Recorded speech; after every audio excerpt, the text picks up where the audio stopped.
The film begins with a young man named Greg and his friend Hussar who go to the marina to take a boat trip.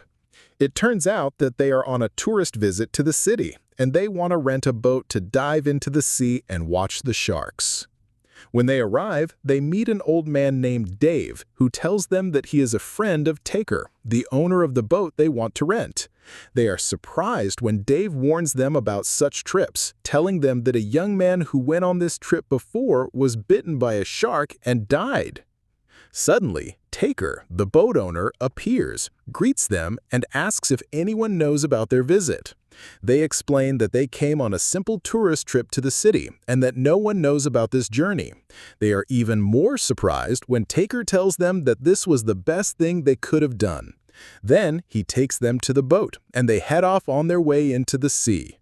At that moment, Taker tells them about the shark that bit him when he was young, and he shows them a large scar on his back. Hussar feels sympathy for him and asks if there is anyone in his life, and he replies that he has lived his whole life alone. After a while, he takes them to a certain spot in the sea, where Taker throws bait into the water to attract the sharks around the boat. Meanwhile, Greg notices that Hussar is nervous and afraid to get into the water. Taker keeps talking to her and makes her practice some breathing exercises until she calms down. Then he puts them inside an iron cage and lowers them into the water. The place is full of sharks, which makes Hussar scared and breathing heavily. But Greg holds her hand and reassures her until she relaxes and starts enjoying the view. After a short while, they go back up to the boat feeling happy, and they tell Taker that it was an enjoyable experience. But suddenly, Taker pulls out a dagger from his pocket, stabs Greg, and throws him into the water. He then looks at Hussar with a terrifying gaze and welcomes her on board. Hussar is horrified by what just happened and begins screaming. In another place, we see a young woman named Zephyr leaving the supermarket. When she reaches her car, she meets a young man named Moss, who asks her for jumper cables to start his car battery, which had died. Zephyr agrees and goes with him to his car. We learn that Moss works as a real estate broker, while Zephyr is a traveler who constantly moves between cities. She lives in her car with no home and no family. When they reach the car, Zephyr discovers that Moss enjoys surfing just like she does, and it becomes clear that a mutual attraction begins to grow between them. Then they go to Moss's house and spend the night together. Moss seems happy to have Zephyr with him, and he goes to prepare dinner so they can eat together. But when he returns with the food, he is surprised to find that Zephyr has left. While on her way, she notices that the waves are very high, and so she decides to practice surfing, the sport she loves. However, she realizes that she forgot the key to her swimming gear box. She looks around and sees a truck parked nearby, so she goes toward it to look for something to open the box with. Suddenly, Taker appears in front of her and gives her a key that she can use to open the box. He then asks her why she came alone. She tells him that she is always by herself and has no one with her.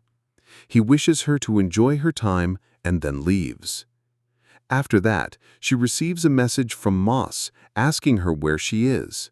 She replies that she went to the beach and is about to go into the water. He asks if he can come with her, and after thinking for a moment, she tells him that the sea is open to everyone. But suddenly, Taker comes from behind her, strangles her until she loses consciousness, tapes her mouth shut, and takes her in his car to the boat. The next day, Moss goes to the place where Zephyr was, but he is surprised to find that she has disappeared without a trace. He takes out his phone and calls her, only to discover that her phone is ringing inside her car. This makes him even more worried, so he decides to report it to the police. However, when the officer asks him for her full name or address, he doesn't know what to say and tells him that he only met her 12 hours ago. The officer replies that he cannot file an official report, but asks him to provide her description and promises to issue a bulletin with her details and start searching for her. The next day, Zephyr wakes up to find herself chained to the bed. She panics, feels terrified, and starts screaming. She is shocked to see Hessar also chained to the bed next to her. Hessar then tells her that they have been kidnapped, that the boat owner's name is Tacker, that he is mentally unstable, and that he brutally killed her friend right in front of her eyes. While they are talking, Zephyr tries to find something to unlock the chains until she discovers a thin wire that could work. But around noon, Tacker enters the room carrying food and water. The two of them take the water and drink it all, as the heat is unbearable. As soon as Tacker leaves the room, Hessar faints. Zephyr quickly tries to free herself from the chains, but she begins to feel dizzy. Suddenly, Tacker comes back in and tells her that she will lose consciousness in a few moments, revealing that he had put a drug in the water they drank. Then he notices the wire with Zephyr, takes it from her, and tells her that he loves prey that resists. Before Zephyr can reply to him, she loses consciousness. After a short while, she wakes up to find herself chained to a chair on the deck of the boat. Looking beside her, she sees Hessar also chained on the ground. Tacker stands behind her, holding a camera pointed at the sea. He then approaches Hessar, takes a lock of her hair, and activates the winch to which she is tied, lifting her above the shark-infested waters. Slowly he lowers her into the sea as she screams in terror. At that moment, Zephyr also screams, begging him not to lower her, but Tacker ignores her pleas and films Hessar as the sharks devour her. Afterwards, he turns the camera towards Zephyr, recording her as she trembles in fear and cries. Once Hessar dies, Tacker Zephyr and locks her in a room while he goes off to celebrate his deed, drinking and dancing in a bizarre way. When he finishes, he takes the lock of hair from Hessar and holds it to his chest along with the videotape he recorded, before placing the tape inside a cabinet filled with similar tapes. The next day, Tacker enters Zephy's room to give her food. She kicks the meal away with her foot and tells him he is a sick man. Her words have no effect on him. Instead, he replies that he is obsessed with sharks and must keep feeding them, then leaves the room. At that moment, Zephyr notices the bucket on the floor. She breaks off its handle and fashions it into a sharp weapon.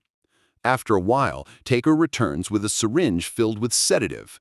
He approaches Zephyr, who pretends to be asleep, intending to inject her, but she deceives him and stabs him in the neck with the bucket's handle. He collapses, hitting his head against the bed behind him and loses consciousness. Quickly, Zephyr takes the handcuff key from him and frees herself. As she approaches to take his dagger, he suddenly regains consciousness and grabs her hands. She strikes him and rushes out of the room. Tacker chases after her before she can lock the door on him. She runs toward the stairs to reach the deck, with Tacker right behind her. He manages to inject her with the sedative, but she strikes him again and keeps running. Zephyr finally reaches the control cabin, where she tries to contact the Coast Guard for help. To her shock, the transmitter is broken. She notices a nearby ship and begins shouting at the top of her lungs. At that moment, the sedative starts to take effect, making her feel dizzy. Suddenly, Tacker appears in front of her and moves closer. She grabs the camera to defend herself. Tacker demands that she put the camera back, but Zephyr throws it into the sea and jumps in after it. She swims with all her strength until she loses consciousness. Tacker then pulls her back with a hook and drags her onto the boat again. The next day, rescue teams are out searching for Zephyr, while Moss keeps thinking about how he might find her. Suddenly, an idea strikes him. He opens a surfing app which tracks wave movements across all beaches to help surfers know when the waves are high. Through the app, Moss notices Zephy's car driving along the road, followed by Talker's car passing in the opposite direction. He searches online for the company name written on Talker's vehicle and discovers that Talker rents out his boat for sea trips.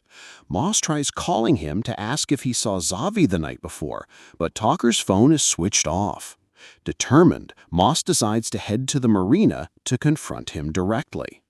At the same time, Taker had returned to the marina, stepping off his boat in a fit of rage. He ignored Dave when he tried to speak to him and walked away to buy a new camera to replace the one Zephyr had thrown into the sea.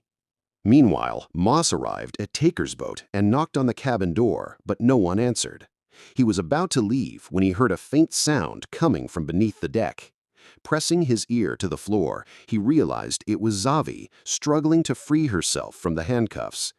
He smashed the glass door and followed the noise until he opened a locked room and was shocked to see Zephyr inside. As soon as he removed the tape from her mouth, she told him she'd been kidnapped and begged him to call the police immediately. Moss rushed back to the deck to find a signal and call the police, but suddenly Taker appeared and knocked him down.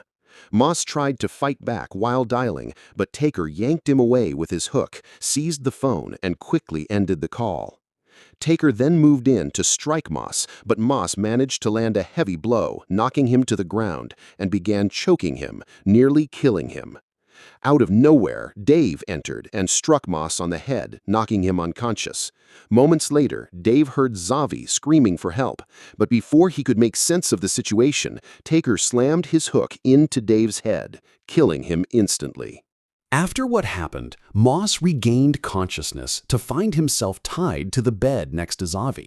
She asked him if he had managed to call the police, but he apologized, saying he hadn't.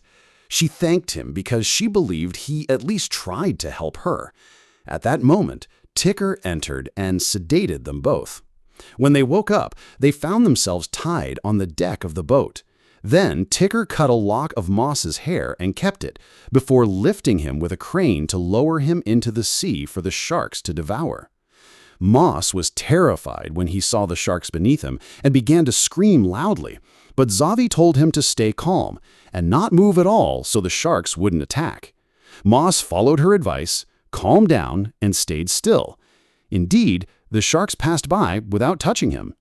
This angered Taker, who stabbed Moss with a knife to make him bleed, hoping the smell of blood would attract the sharks. But suddenly, Taker stopped the crane before Moss fell into the water because he heard the sound of a plane approaching. Then Taker takes Zephyr and Moss back to the room quickly and keeps watching the plane until it moves away from the boat.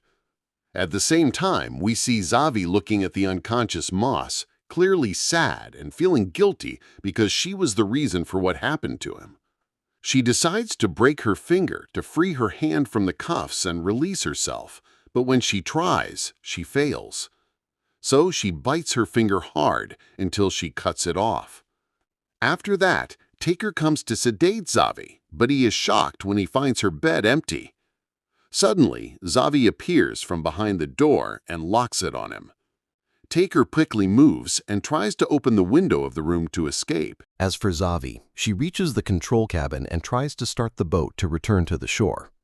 But Taker has already left the room and disconnects the power panel of the boat completely, leaving Zephyr frustrated and feeling she has lost all hope of escaping. Suddenly, she notices a nearby island, so she quickly grabs a torch to light it and send a distress signal. At that moment, Taker comes from behind to catch her, but she throws the torch toward him, unfortunately missing. She then rushes to the kitchen, grabs a frying pan, and tries to break the kitchen window to escape. However, her clothes get stuck in the window, allowing Taker to reach her and pull her down forcefully. He then attacks her with the dagger in his hand, but Zephyr strikes him hard with the frying pan, jumps into the water, and swims quickly toward the island. Taker takes the boat and speeds after her to stop her before she reaches it. He manages to catch her on the shore, covering her mouth so no one can hear her. He keeps pressing until she passes out. After a short while, Zephyr regains consciousness and finds herself hanging from the winch, while Moose is tied to a chair, clearly worried about her but powerless to help. Suddenly, a giant shark appears in the water, leaving Taker in awe. He tells them that this is the show he has been dreaming of for so long. He then goes to the winch control panel and lowers Zephyr into the water. Zephyr tries to overcome her fear and calm herself while Taker holds a camera and records her. As soon as the shark approaches Zephyr, she kicks it with her foot to push it away. This angers Taker, who grabs a spear and attacks the shark to provoke it and make it devour her.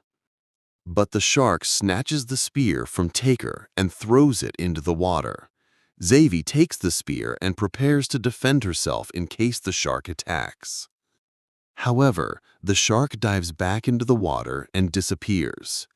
Zephyr seizes the opportunity, hooks the spear onto the winch, and climbs it in an attempt to reach the hook and free herself. Meanwhile, Taker keeps recording, enjoying her suffering and pain until he is shocked when Zephyr cuts the rope and falls into the water. Suddenly, she finds herself face to face with the giant shark. She remains completely still until the shark swims past her without attacking. After that, Zephyr manages to climb onto the boat and sees Taker searching for her in the water. The moment he realizes she is standing behind him, she shoots an arrow into his chest, causing him to fall into the sea. He tries to swim quickly to return to the boat before the shark devours him, but suddenly the shark bursts out of the water, grabs him, and leaps high into the air in a terrifying scene before plunging back down after tearing Taker's body in half. At that moment, Zephyr records Taker just as he used to record his victims, and then the shark comes and drags the other half of his body away. However, the rope wraps around Zephy's leg and pulls her into the water, leaving Moose horrified as he keeps calling her name until he faints.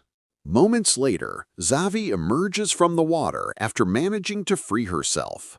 She sees Taker's corpse in front of her, quickly pulls away, and rushes back to the boat. As soon as she arrives, she tries to waken Mouse, but it's useless. At that moment, she notices a ship passing nearby, so she lights a torch, climbs to the top of the boat, and waves desperately to catch their attention. Fortunately, the ship's captain sees her and steers toward them. Zephyr returns to Mouse, trying to revive him, begging him to stay alive because she loves him. Finally, Mouse opens his eyes and tells her that he loves her too, and the film comes to an end.